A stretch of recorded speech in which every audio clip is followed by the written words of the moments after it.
પુષ્ટિ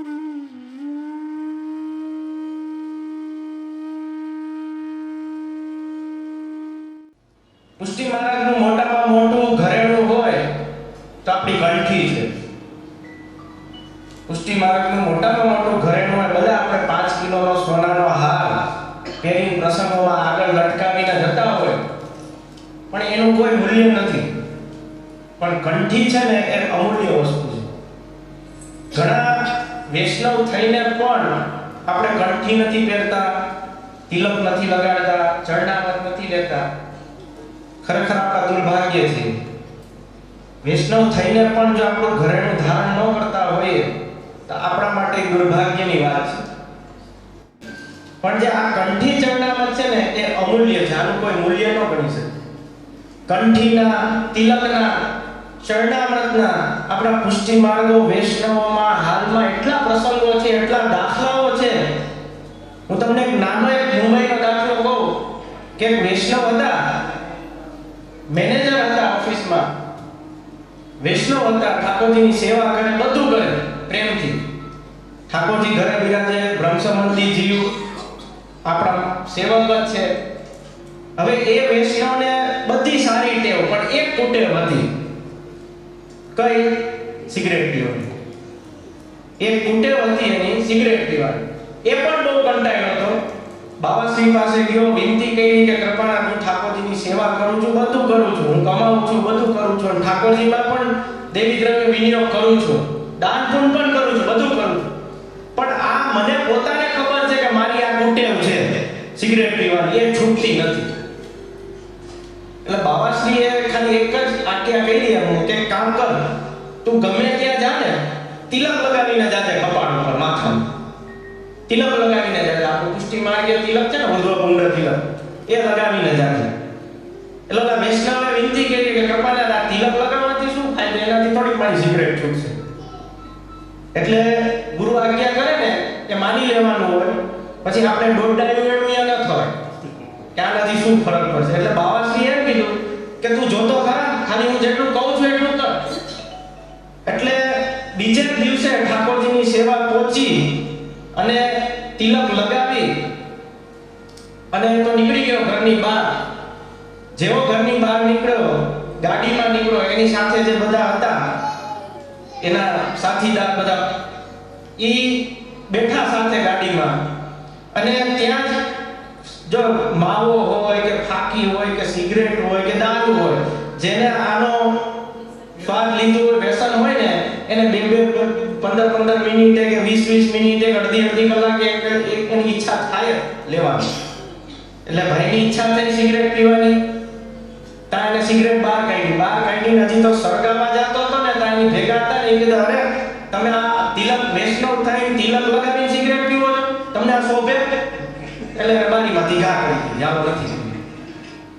તાએ ઓફિસમાં ગયો, એની પોતાની ઓફિસના જે બધા હતા કાર્યકર્તા ને બધા, ઓફિસમાં બેઠો એમની સીટ ઉપર, ત્યાં જે જલ લઈને આવ્યો એમનો સેવક, અને જલ લઈને કહેતા એની પાછી ઈચ્છા થઈ, એટલે પાછી એને સિગરેટ કરી. સવારે તો પીધી નહોતી, પાછી કાઢી એને સિગરેટ પીવા ગયો, સળગાવવા ગયો, તો ઓલો જલ દેવા આવ્યો હતો ને એનો માણસ, ઈ કે અરે શેઠ, ઈ કે તમે ઈ કે તિલક લગાવ્યું માથે, તમે વૈષ્ણવ છો ને સિગરેટ પીવો છો, આ તમને શોભે? તાને સિગરેટ ફેંકી દીધી કચરાના ડબ્બામાં. આવી રીતે અઠવાડિયા સુધી એમને બધાએ ટોક કર્યું, બધાએ કીધું કે તમે વૈષ્ણવ છો, તિલક લગાવો છો માથા ઉપર, તો તમને આ શોભે સિગરેટ પીવા? અઠવાડિયું થયું ને, 9મે દિવસ એને કંટાળીને સિગરેટ મૂકી દીધી અને ગયો બાવાશ્રી પાસે જઈ સાષ્ટાંગ દંડવત પ્રણામ કરી આખો સુઈ ગયો ચરણમાં, અને કે કૃપાના આપની કાનીથી, આપની આજ્ઞાથી મારી સિગરેટ છૂટી ગઈ. શું કામે? આ કેવલ તિલક ધારણ કરવા. હું એમ નથી કહેતો પુષ્ટિ માર્ગના જીવોએ પણ તિલક ધારણ કરવું જોઈએ, એને હિન્દુ સંસ્કૃતિમાં તિલક આવે છે. અને આપણા મહાપ્રભુજીએ તો સુંદર વૈજ્ઞાનિક કારણ બતાવ્યો છે કે તિલક કેવો હોવો જોઈએ. કપાળ ઉપર તિલક, ગરમ અને ઠંડુ, કેવલ કંકુ નહીં, કંકુ અને હળદર બેનું મિક્સિંગ, આ વૈજ્ઞાનિક કારણ છે. તમને કપાળ ઉપર ઠંડી પણ આપે અને ગરમી પણ આપે, એનું નામ જ તિલક છે. મહાપ્રભુજી એવા ઘણા વૈજ્ઞાનિકો 85 કે આ બધું રહી ગયું છે. એમને પુષ્ટિ માર્ગ મહાપ્રભુજી બતાવી નથી દીધો. પરમ દિવસે છે ને આપણું મહાપ્રભુજીનું પ્રાગટ્ય ઉત્સવ પરમ દિવસે જ છે. મહાપ્રભુજી કોણ છે ખબર છે? એક તમને દેખાય છે દેહ, પણ સાક્ષાત પ્રભુનું જ સ્વરૂપ છે. હવે મારા પોતાના હું વખાણ કરવા હોય તો મને જે ઓળખતો હોય એને હું કહું ને કે મારા વખાણ કરો. આજે આ ભાઈ બેઠા છે કીર્તનિયાજી, એને જે ઓળખતું હોય એને એ કહે કે મારા વખાણ કર, કે હું કીર્તન કેવા સરસ કરું છું, હું ભગવદ વાર્તા કેવી સરસ કરું છું, એને કહેવાય ને.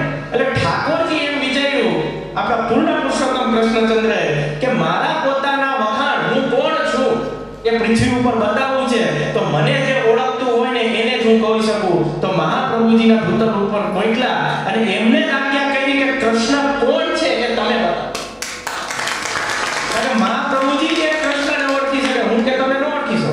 તમે ગમે તેવા શાસ્ત્રોના વિદ્વાન હો, તમે અનુષ્ઠાનો કરાવતા હોય, યજ્ઞો કરાવતા હોય, બધું કરાવતા હોય, પણ જ્યાં સુધી કૃષ્ણને તમારે ઓળખવા હશે ને તો મહાપ્રભુજીએ શ્રીમદ ભાગવત દ્વારા સુબોધનીજી દ્વારા મહાપ્રભુજીએ કૃષ્ણને ઓળખાણ, કે કૃષ્ણના જ વખાણ કરી શકે. બીજામાં તાકાત નથી કૃષ્ણના વખાણ કરવાની.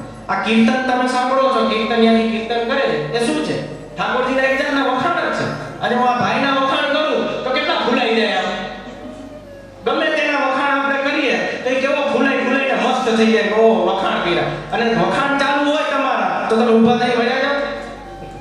તમારા વખાણ ચાલુ હોય, કોઈ તમારા વખાણ ખૂબ કરતું હોય તો તમે ઊભા થઈ નહીં જાવ, તમને મજા આવશે. એટલે કીર્તન એવી જ વસ્તુ, ઠાકોરજીના એક જાતના વખાણ જ છે. કીર્તન તમે જ્યાં સુધી ઠાકોરજીના કર્યો, ઠાકોરજીને પધારવું જ પડે ફરજિયાત. કારણ કે અષ્ટસખાની વાણી, અષ્ટસખા ગાયું છે. અષ્ટસખા ક્યાંય ભણવા નહોતા ગયા, કોઈ એને શાસ્ત્રો નહોતા વાંચ્યા, કોઈ એને કોલેજો નહોતી કરી, કોઈ સ્કૂલે નહોતા ગયા, પણ જેવા ઠાકોરજી એમને દર્શન આપતા એવા જ એમના મુખારવિંદમાંથી એ કીર્તન પ્રગટ થયું. અને આજે આપણે ગમે તેટલું ભણી લઈએ, બધું કરી લઈએ, પણ ધર્મને સાઈડમાં મૂકી દઈએ. ધર્મને સાઈડમાં નથી મૂકવાનો, ધર્મને લઈને ભણવાનું છે. એ આપણી હિન્દુ સંસ્કૃતિમાં છે. અને મેં જે તિલકની વાત કરી એ તો આપણે હિન્દુ સંસ્કૃતિમાં છે. એમને તો કદાચ પુષ્ટિ માર્ગમાં જ ફરજિયાત છે તિલક લગાવવું. આપણા ગમે તે સંપ્રદાય હોય, ગમે તે દેવી દેવતાઓને તમે માનતા હો, એનામાં તિલક લગાવવું. આપણે ગમે તે ઠાકોરજીને માનતા હો, દેવી દેવતાને માનતા હો, એમાં પણ તિલક ફરજિયાત છે. નિંબાકાચાર્યમાં, માધવાચાર્યમાં કેટલી જાતના પ્રકાર એમના તિલક અલગ છે, એ પણ લગાડે છે. જો પણ આપણું સંપ્રદાય પુષ્ટિ માર્ગ સંપ્રદાય, પુષ્ટિ એટલે પોષણ, પોષણ એટલે અનુગ્રહ, અને અનુગ્રહ એટલે કૃપા, અને માર્ગ એટલે રસ્તો. આ કૃપાનો માર્ગ છે. એવો કોઈ સંપ્રદાય નથી, એવો કોઈ ધર્મ નથી કે જેમાં ભગવાન સાથેનો સાક્ષાત સંબંધ થતો હોય.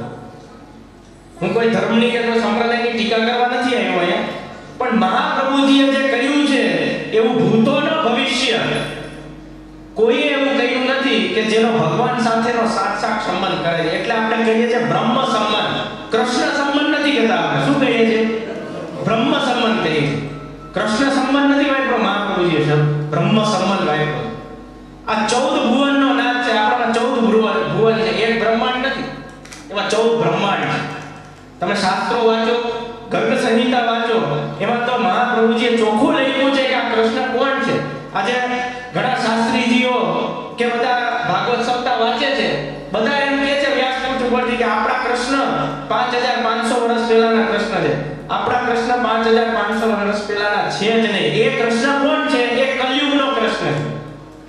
મહાપ્રભુજીએ ચોખ્ખી આજ્ઞા કરી છે કે આપણા જે કૃષ્ણ જે મહાપ્રભુજીએ બતાવ્યા છે કે જે સાક્ષાત તમારી માથે બિરાજે છે ઘરે, અને જે ગોકુળમાં પ્રાગટ્ય થયું છે ને નંદાલયમાં, શ્રી નંદરાયજી યશોદાજીને ત્યાં, એ જ કૃષ્ણ સારસ્વત કલ્પનો કૃષ્ણ છે. 5500 વર્ષ પહેલાનો નથી.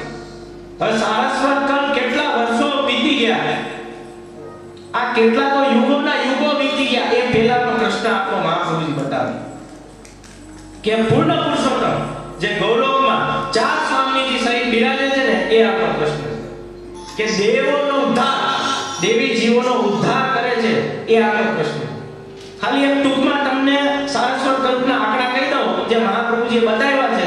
બહુ અઘરું છે સમજવું, પણ ખરેખર જો તમે સમજો તો બહુ સમજવા જેવું છે કે સારસ્વત કલ્પ ક્યારે હતો.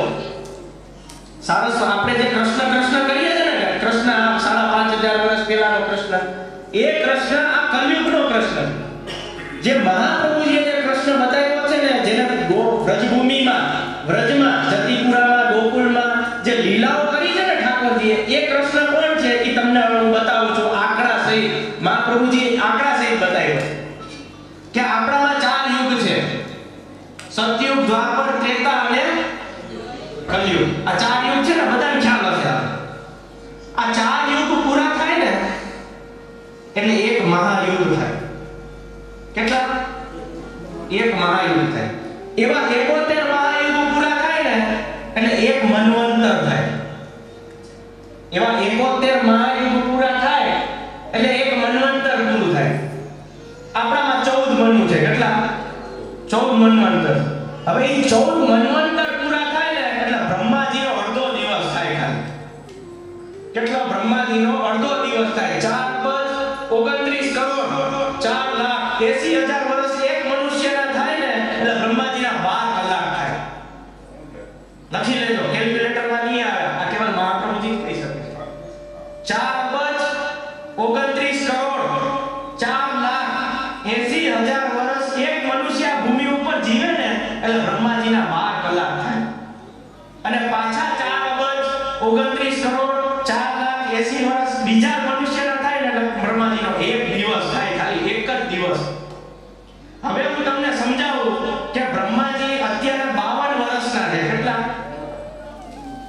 બ્રહ્માજીની છઠ્ઠીની તૈયારી, આપણે છઠ્ઠી કરીએ, બાળકનો જન્મ થાય એટલે છઠ્ઠી થાય ને, બ્રહ્માજીની જ્યારે છઠ્ઠીની તૈયારી ચાલતી હતી ને, તૈયારી હજી છઠ્ઠી થઈ નહોતી. આ બધા જે જાણકાર હશે ને એ તરફ સમજી જશે. છઠ્ઠીની તૈયારી ચાલતી હતી ને ત્યારે આપણા પૂર્ણ પુરુષોત્તમ જે ગોકુળમાં પ્રાગટ્ય થયું છે ને કૃષ્ણનું, ત્યારે એ પ્રાગટ્ય થયું છે સારસ્વત કલ્પનું. એટલે તમે વિચારો કે જ્યારે બ્રહ્માજી 6 દિવસના હતા, બ્રહ્માજીના 12 કલાક ક્યારે થાય મેં કહી દીધા ને આંકડા તમને. હવે એને 6 વર્ષ કાઢવા એટલે કેટલા યુગોના યુગો વીતી જાય. એટલે બ્રહ્માજીની જ્યારે છઠ્ઠીની તૈયારી ચાલતી હતી ત્યારે આપણા ઠાકોરજીનો પ્રાગટ્ય થયું છે ને અત્યારે બ્રહ્માજી 52 વર્ષના છે. આવશે કેલ્ક્યુલેટરમાં આંકડા આવશે. તમે તમારું આ જીવન નહીં, આ જન્મ નહીં, 7 જન્મ પણ વિતાવી દેશો ને તો પણ એ આંકડા તમને નહીં ખબર પડે. આપણે આ મનુષ્યની તાકાત જ નથી. એ મનુષ્યની કોઈ પણ તાકાત નથી. કેવલ એક આ મહાપ્રભુજી જ આપણને બતાવી શકે. કારણ કે મહાપ્રભુજી અને ઠાકોરજી એક જ છે, કૃષ્ણ એક જ છે. એહી તેહી તેહી યહી કછુ ન સંદેહ.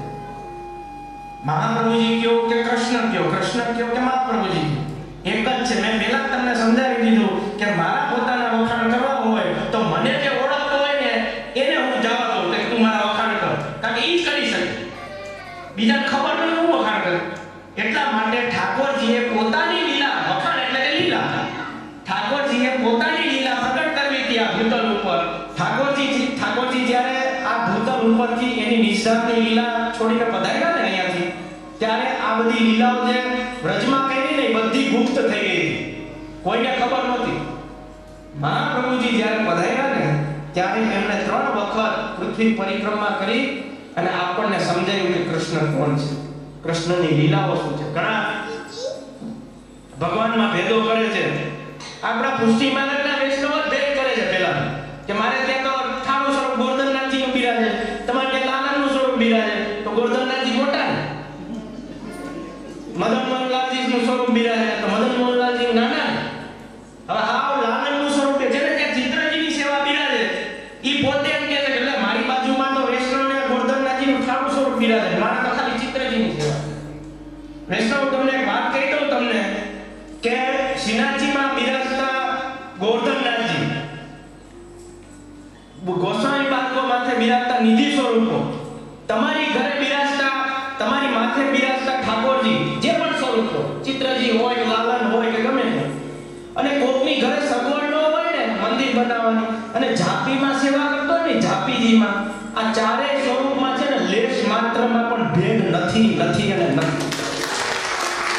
જેવું સામર્થ્ય શ્રીનાથજીનું છે ને એટલું જ સામર્થ્ય તમારી માથે જે ઘરે લાલન બિરાજે છે કે ચિત્રજી બિરાજે છે એટલું જ સામર્થ્ય એનું છે. એટલે કોઈ દિવસ ભક્તિમાન કે વૈષ્ણવની એવી ખરાબ ટેવ છે કે આપણા થઈને, આપણા સ્વરૂપ થઈને આપણે ભેદ કરીએ. ભેદ કોનામાં હોય ખબર? ભગવાનમાં ન હોય, મનુષ્યમાં ભેદ હોય. કોઈ જાડો હોય, કોઈ પાતળો હોય, કોઈ કાળો હોય, કોઈ ગોળો હોય, કોઈ ઠીકણો હોય, કોઈ લાંબો હોય, કોઈનો સ્વભાવ ગુસ્સાવાળો હોય, કોઈનો સ્વભાવ હસવાવાળો હોય, કોઈનો સ્વભાવ શાંત હોય. આ બધા ભેદ મનુષ્યમાં હોય. ભગવાન તો અભેદ છે.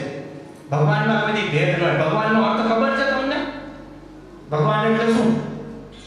આપણે ભગવાન ભગવાન કરીએ છીએ. ભગવાન 5 અક્ષરથી બનેલો એક શબ્દ થાય છે ભગવાન. ભ, ગ, વ, અ અને ન. શાસ્ત્રોમાં બતાવે છે કે ભગવાનથી જ આ સૃષ્ટિ છે અને ભગવાનથી જ આ સૃષ્ટિ પૂરી થઈ જવાની છે. શાસ્ત્રો એવું કહે છે. ભગવાન કોણ છે? પહેલો અક્ષર છે ભ. ભ એટલે કે ભૂવાચક, એટલે કે આ પૃથ્વી. આપણે કહીએ ને ભૂ. જો ઠાકોરજીએ જ્યારે અર્જુનને વિરાટ સ્વરૂપના દર્શન કરાવ્યા ગીતાજીમાં, ત્યારે એમને ચોખ્ખું આજ્ઞા કરી કે હે અર્જુન, હું જ સર્વસ્વ છું. મારી નાભીની નીચે 7 લોક છે અને મારી નાભીની ઉપર 7 લોક છે.